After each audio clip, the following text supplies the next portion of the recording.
Hello friends and welcome to the Hindu editorial analysis for 28th of July 2023। तो शुरू करते हैं आज का ये discussion. First editorial is elusive consensus. और जो कॉन्टेक्स्ट है वो जो इंडिया और जो चाइना के गवर्नमेंट का जो स्टैंड है करंट सिनेरियो में, उनके जो कॉन्ट्राडिक्टरी व्यूज हैं उसके रिगार्डिंग दिया गया है। क्योंकि अगर हम इंडियन कॉन्टेक्स्ट में देखें तो इंडिया के अभी भी दो इश्यूज हैं कि एलएसी का, एक तो एलएसी की जो कंसर्न्स है उसके रिगार्डिंग, और सेकंड जो है वो है कि बॉर्डर एरिया जो भी हैं चाइना के साथ उनमें पीस जो है एस्टेब्लिश की जाए।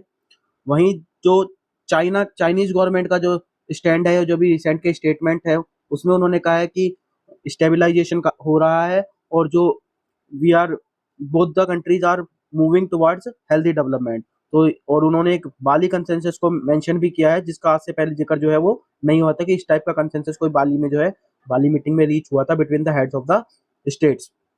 तो इसी को देखते हुए जो है उन्होंने, जो ऑथर है उनका कहना है, the contesting claims from the latest meeting have only reinforced the need for the government to be more transparently lay out the state of relations with China and especially along the border। तो थोड़ा सा cautious रहने की जरूरत है, ये बोलना है, ठीक है ना। और next article is fractured mandate. तो ये वैसे तो इंपॉर्टेंट नहीं है, ये बता दे कॉन्टेक्स्ट ये है कि स्पेन में जो अभी इलेक्शंस हुए हैं उसके रिगार्डिंग ये जो है आर्टिकल लिखा गया है। Today's lead article is weighing in on the national research foundation bill. तो लोकसभा में नेशनल रिसर्च फाउंडेशन बिल जो है वो पास हो गया है और कोई उसमें चेंज नहीं किया गया है, ठीक है ना। वो जो ये बिल जो है प्रेजेंट किया गया है, यूनियन कैबिनेट ने इसको अप्रूवल दिया था नेशनल रिसर्च फाउंडेशन बिल को, ठीक है ना, जून में। तो इससे क्या किस लिए लाया गया है ये तो सबको पता ही है, हम सबको। It is to strengthen the research ecosystem in the country, ठीक है ना। और इसका जो मेन पर्पज है वो ये क्या है, it is to establish an apex body to spearhead research and development, foster a culture of innovation and nurture a research ecosystem across all universities and college in the country. और इसी के साथ साथ, क्योंकि इससे पहले ऑलरेडी एक हमारा जो है बॉडी एग्जिस्ट करती थी जिसका नाम था science and engineering research board, जो कि 2008 में सर्ब एक्ट के थ्रू जो है वो एस्टेब्लिश हुआ था, और ये department of science and technology के अंडर एक स्टैट्यूटरी बॉडी थी। तो उसको जो है एक तरह से रिपील करने की, जो एक्ट है सर्ब एक्ट है, उसको रिपील करने की बात की है। अब क्वेश्चन ये आते हैं कि क्या जो सर्ब बोर्ड है क्या वो भी खत्म कर दिया जाएगा, ठीक है ना। तो यहाँ पे जो इस बिल से रिलेटेड कुछ फाइनल पॉइंट्स है उस पर बात की गई है। पहला ये है, the idea of establishing NRF as an independent foundation to promote and fund research was mooted by Kasturi Rangan committee in 2019। एक तो ये कस्तूरी रंगन कमेटी ने जो मूट किया था ये आइडिया, और दूसरा ये अडॉप्ट हुआ था आइडिया जो एनआरएफ का था, वो था नेशनल एजुकेशन पॉलिसी। हमारी 2020 में जो नई नेशनल एजुकेशन पॉलिसी आई है उसमें ये आइडिया जो है अडॉप्ट किया गया था, ठीक है ना। दूसरी बात, लेकिन इन दोनों ही डॉक्यूमेंट्स में ना तो कस्तूरी रंगन कमेटी की जो रिकमेंडेशन थी वो, ना ही जो नेशनल एजुकेशन पॉलिसी उसमें, उन दोनों ही डॉक्यूमेंट्स में no, in both of the terms there is no mention that the institutions currently funding research, जो जब अभी इंस्टीट्यूशन जो ऑलरेडी फंडिंग कर रहे हैं रिसर्च के, क्या उनको कंटिन्यू किया जाएगा रिसर्च की फंडिंग के लिए या फिर नहीं, ठीक है ना। That either they would be continue to fund research according to their priorities and needs independently, मतलब उनके इंडिपेंडेंस को क्या मेंटेन रखा जाएगा या वो सारे के सारे ही एनआरएफ के अंडर आ जाएंगे। दूसरी बात यह है कि सर्ब जो है वो रहेगा या नहीं रहेगा, तो उसमें यही है कि अगर देखें तो ऑथर ने तो ये कहा कि सर्ब, ये लगता है कि सर्ब भी एग्जिस्ट करेगा, क्योंकि उसने कहा है there was no indication in the policy document that it would be abolished और submitted into the subsumed into the NRF. तो ऐसा कोई इसमें एक्सप्लिसिटली मेंशन नहीं किया गया है। दूसरी चीज, इस आइडिया को कि जो सर्ब है उसको सबज्यूम नहीं किया जाएगा या उसको खत्म नहीं किया जाए, रिपील नहीं किया, वो ये भी है कि it highlighted the point that leading research producing Nations had multiple public and private funding agencies. तो क्योंकि और जो कंट्रीज है जहां पे रिसर्च को प्रमोट किया जाता है उनमें एक से ज्यादा private fund, public private funding agencies है, तो इसलिए इंडिया भी जो है ये नहीं चाहेगा कि इस बेनिफिट, मतलब इस प्रैक्टिस को क्यों जो है वो खत्म किया जाए, क्योंकि इसके बेनिफिट्स हैं, तो इंडिया नहीं चाहेगा कि इसको बंद किया जाए, ठीक है। तीसरा ये भी है, उन्होंने कहा कि it is further reinforced by the statement that the NRF would coordinate with other funding agencies and work with science, engineering and other academies to ensure synergy for purpose and avoid duplication of efforts। तो यानी कि इससे भी कहीं ना कहीं idea reinforce होता है कि जो मल्टीपल एजेंसीज हैं रिसर्च के फील्ड में वो एग्जिस्ट करेंगी, क्योंकि कोऑर्डिनेशन की अगर आप बात करें तो मतलब किसके साथ कोऑर्डिनेशन होगी, जब वो एजेंसीज रहेंगी, ठीक है ना।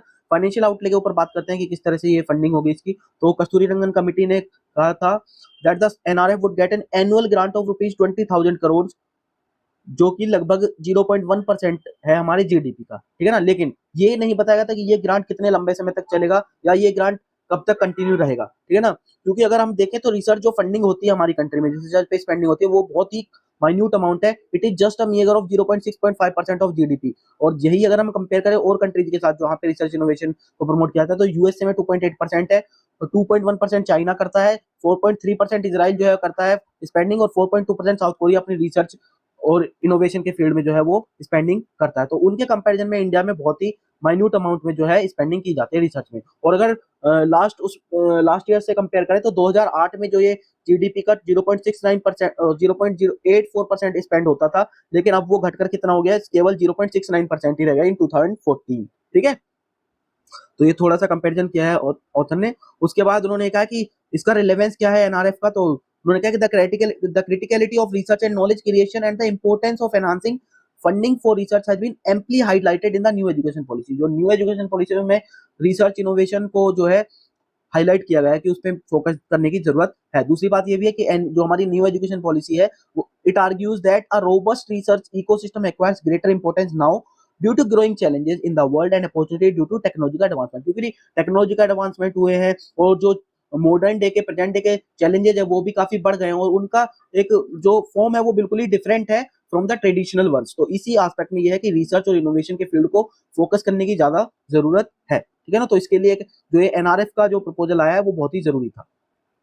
The hornets nest in the forest amendment bill, ठीक है ना। तो अभी रिसेंटली फॉरेस्ट अमेंडमेंट बिल जो है वो लोकसभा में पास हुआ था, ठीक है ना। जुलाई 26 को ये लोकसभा ने पास कर दिया है, और with no substantive changes from the original version in मार्च।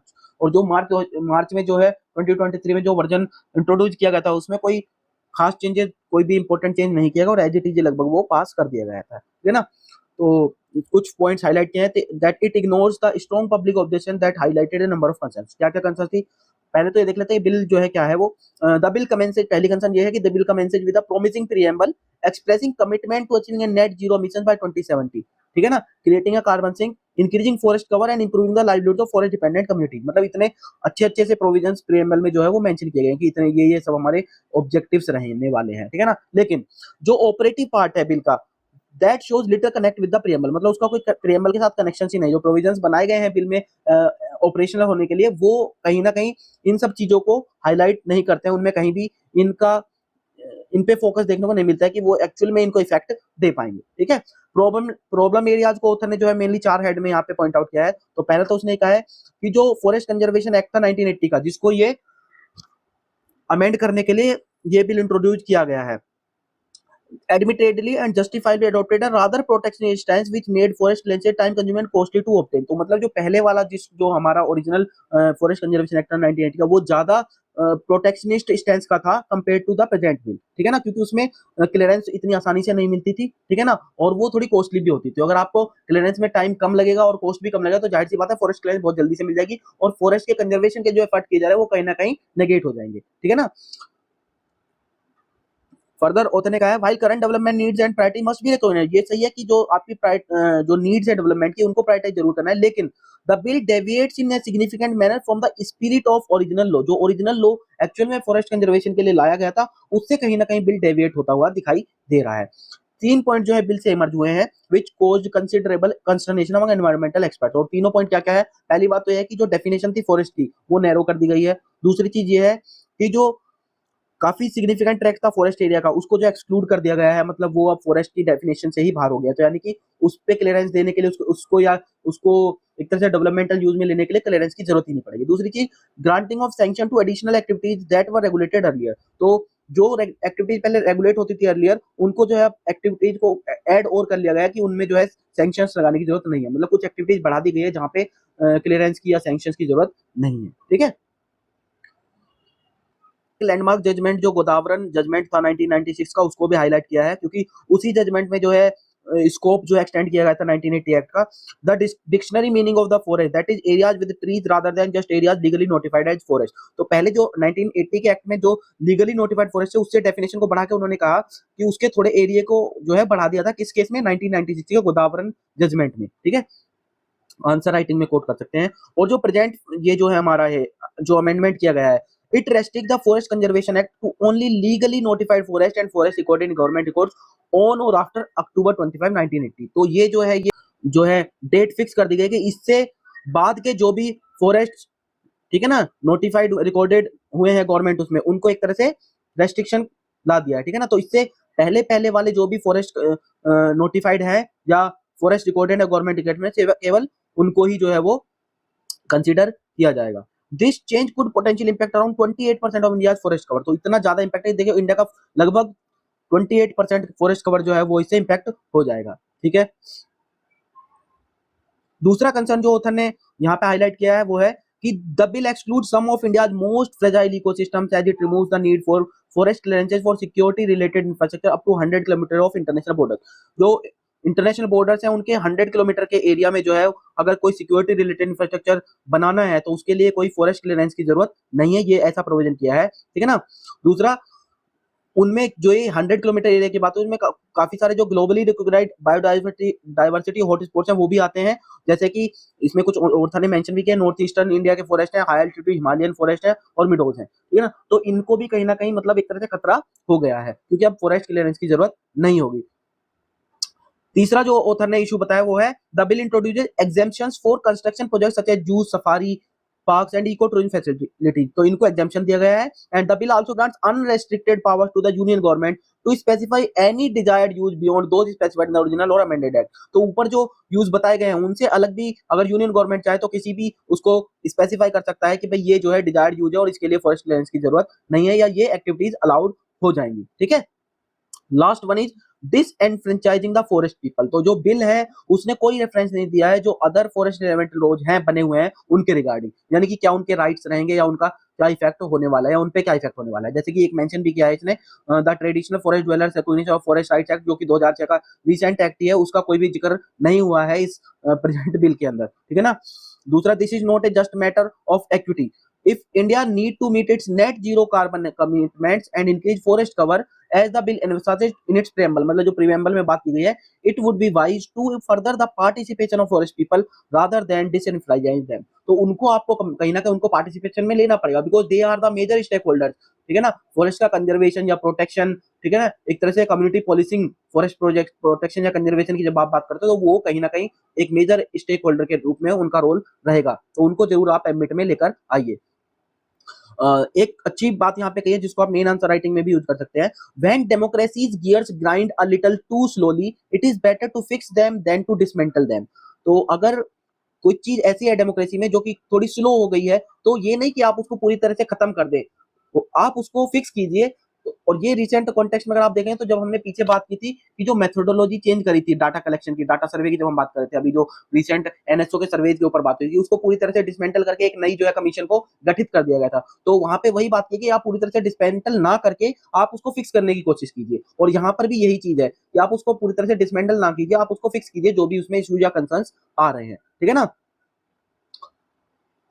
तो क्या क्या जरूरत है या क्या क्या प्रायोरिटीज है जिनको देखा जा सकता है या क्या क्या किया जा सकता है, उसमें ऑथर ने 2-4 सजेशंस दिए हैं कि एक्सेप्शंस तो जस्ट एक्सेप्शंस आर नीडेड, लेकिन दूसरी चीज है fast tracking strategic and security related projects जो है वो एक फेयर टास्क है जिसकी हम बात करेंगे सिक्योरिटी एरियाज में जो इंफ्रास्ट्रक्चर को अलाउड कीजिए। तीसरी ये है कि administrative processes should be speeded up और नीडलेस जो डिले होते हैं एनवायरमेंटल केस में वो अवॉइड किए जाए। तो ये तो पॉजिटिव चीजें हैं जो जो किए जाने चाहिए, ठीक है ना, कि एक्सेप्शंस कुछ जरूर होने चाहिए। दूसरा, फास्ट ट्रैकिंग होनी चाहिए जो सिक्योरिटी रिलेटेड प्रोजेक्ट्स हैं उनकी, एडमिनिस्ट्रेटिव प्रोसेस को जो है वो स्पीड अप करना चाहिए, और जो नीडलेस डिले है एनवायरमेंटल केस में उनको अवॉइड करना चाहिए। लेकिन वहीं पे ऑथर ने ये भी कहा है कि giving blanket exemptions from regulatory laws is not the answer. लेकिन अगर आप ब्लैंकेट एग्जेम्पशंस कर देंगे तो वो कोई एक गुड चॉइस नहीं है, ठीक है ना। दूसरा, importance of India natural ecosystem must be valued. तो जो नेचुरल इकोसिस्टम है उसको आप वैल्यू देना ही पड़ेगा, उसको आप साइडलाइन नहीं कर सकते हैं। थर्ड ये है कि जो रिसेंट इवेंट्स हुए हैं, जैसे कि अभी इसमें ऑथर ने एग्जांपल दिया जोशीमठ का, उत्तराखंड का, लेकिन आप अभी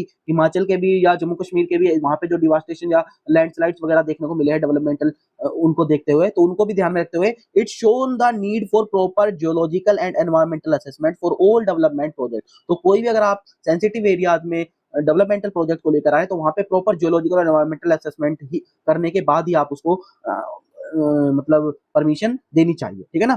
forest and other natural ecosystems cannot be considered a luxury, ये बहुत इंपॉर्टेंट पॉइंट, अच्छा कंक्लूजन ऑथर ने दिया है। They are an absolute necessity, तो ये कहीं भी आप मेन आंसर राइटिंग या किसी भी कंक्लूजन में आप इसको जब भी आप फॉरेस्ट रिलेटेड या कंजर्वेशन रिलेटेड यूज करें तो आप वहां पे यूज कर सकते हैं कि that forest and other natural ecosystem cannot be considered luxury, they are an absolute necessity.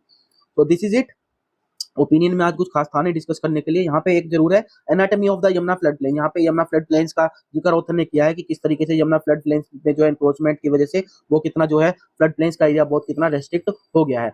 यहाँ पे ऑथर ने ये बताया कि यमुना दिल्ली में एंटर कहाँ से करती है और एग्जिट कहाँ से करती है। तो ये याद रख सकते हैं जस्ट एक फैक्ट के तौर पे कि जो यमुना है वो दिल्ली में एंटर करती है पल्ला विलेज से और एग्जिट करती है ओखला बैराज से। उसके बाद ऑथर ने ये जरूर बताया कि क्या क्या कॉजेज है जिसकी वजह से ये जो अभी रिसेंट फ्लड्स या जो फ्लड प्लेन्स में जो इश्यूज देखने को मिल रहे हैं यमुना के, खासतौर से दिल्ली में, वो क्या है। तो इसमें कोजेज क्या क्या है, पहली बात तो हैप हजार्ड जो कंस्ट्रक्शन एक्टिविटीज है वो कहीं ना कहीं रेस्पॉन्सिबल है। दूसरा जो फास्टर अर्बनाइजेशन है वो है।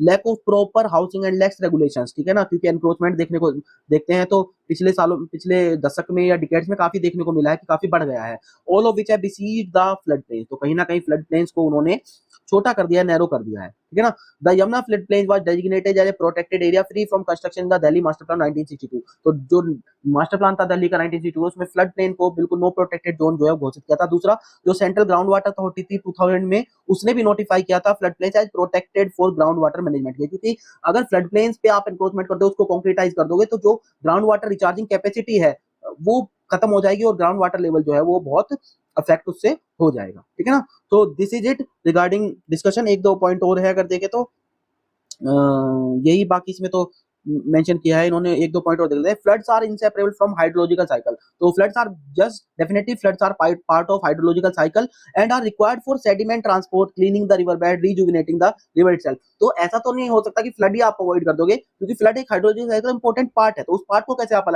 अलग करोगे। हाँ, ये जरूर कर सकते हो कि जो सेडिमेंट जमा हो जाते हैं रिवर्स के अंदर, उनको आप टाइमली जो है उनको रिमूव कराइए, रिवर बेड को क्लीन कराइए, रिजुविनेट कीजिए रिवर को इटसेल्फ, ठीक है ना। और ऑथर ने यहाँ पे एक बहुत अच्छी बात कही, a river has the right to expand and needs to breathe through its flood plains, ठीक है ना। Any attempt to concretize constrict its air supply, तो ये इशू जरूर है कि अगर आप रिवर के साथ या रिवर के फ्लड प्लेन से छेड़छाड़ करोगे तो जाहिर सी बात है इश्यूज तो आने ही हैं। और अब तो कोर्ट्स ने भी कुछ रिवर्स को जो है एक लिविंग एंटिटी के रूप में जो है राइट्स दे दिए हैं, ठीक है ना। So this is it. बढ़ते हैं अपने सेकंड पार्ट की तरफ। जो कल के एडिटोरियल में हमने कुछ प्रैक्टिस क्वेश्चंस किए थे उनको आज आंसर डिस्कस कर लेते हैं। First question was the regarding POCSO act, दो स्टेटमेंट थे। Protection of children from sexual offences act was enacted in 2012, बिल्कुल सही बात है। To provide a robust legal framework for the protection of children from offences of sexual assault, sexual harassment and pornography while safeguarding the interest of child at every stage of judicial process, तो ये statement बिल्कुल correct है।